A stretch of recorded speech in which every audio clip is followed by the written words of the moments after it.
നിങ്ങൾ ഇപ്പൊ പഠിക്കുന്ന പ്രായമുണ്ടല്ലോ, അതാണ് നിങ്ങളുടെ ജീവിതത്തിലെ ഏറ്റവും നല്ല സമയം. ഒരിക്കലും തിരിച്ചു കിട്ടാത്തത് ഈ സ്കൂൾ ലൈഫാണ് മക്കളെ. അല്ലാന്ന് ഞങ്ങൾ പറഞ്ഞില്ലല്ലോ. അല്ല, അതല്ല, നിങ്ങൾക്ക് ചിലപ്പോൾ ഇപ്പൊ സ്കൂളിൽ പോകാൻ ഇഷ്ടമല്ലായിരിക്കും, സ്കൂൾ ലൈഫ് തീർന്നാൽ മതിയായിരുന്നു എന്നൊക്കെ തോന്നും. അങ്ങനെയൊന്നും ചിന്തിക്കരുത് പിള്ളേരെ. വലുതാവുമ്പോഴേ നിങ്ങൾ ഏറ്റവും മിസ് ചെയ്യുന്നത് നിങ്ങളുടെ സ്കൂൾ ലൈഫ് ആയിരിക്കും കേട്ടോ. ഞങ്ങൾക്ക് സ്കൂളിൽ പോകാനൊക്കെ ഇഷ്ടമാണല്ലോ. വെക്കേഷൻ തീർന്നാൽ മതിയായിരുന്നു, സ്കൂളിൽ പോകാൻ കൊതിയാവുക അല്ലേടി? ആ അതെ. അല്ല, അങ്ങനെയല്ല, നീതി ചേച്ചി ഉദ്ദേശിച്ചത് അങ്ങനെയല്ല. ചിലപ്പോൾ നിങ്ങൾക്ക് സ്കൂളിലെ ടീച്ചേഴ്സിന് ഇഷ്ടമല്ലായിരിക്കും. ഏതെങ്കിലും ടീച്ചേഴ്സിനെ കാണുമ്പോൾ തന്നെ നിങ്ങൾക്ക് ദേഷ്യമായിരിക്കും. അങ്ങനെയായാലും നിങ്ങൾക്ക് സ്കൂൾ ലൈഫ് ഇഷ്ടമല്ലാതിരിക്കുമല്ലോ. ഞങ്ങൾക്ക് എല്ലാ ടീച്ചേഴ്സിനും ഇഷ്ടമാണല്ലോ. ഞങ്ങളുടെ അഞ്ജന മിസ് ഒക്കെ പാവാ.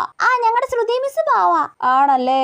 അല്ല, നിങ്ങളിപ്പോ വിഷമിക്കുന്ന ചില കാര്യങ്ങളില്ലേ, അതായത് ഹോംവർക്ക് എഴുതാൻ ഇഷ്ടമല്ല, പഠിക്കാൻ ഇഷ്ടമല്ല, അപ്പൊ ആയാലും നിങ്ങൾക്ക് സ്കൂൾ ലൈഫ് വെറുക്കുമല്ലോ. അതിന് ഞങ്ങൾക്ക് ഹോംവർക്ക് എഴുതാനൊക്കെ ഇഷ്ടമാണല്ലോ, പഠിക്കാനും ഇഷ്ടമാ. ഷടാ, എന്തെങ്കിലുമൊക്കെ ഉപദേശം ഈ കൊച്ചു ഗ്രൂപ്പുകൾക്ക് കൊടുക്കാന്ന് വിചാരിക്കുമ്പോ അതും നടക്കുന്നില്ലല്ലോ.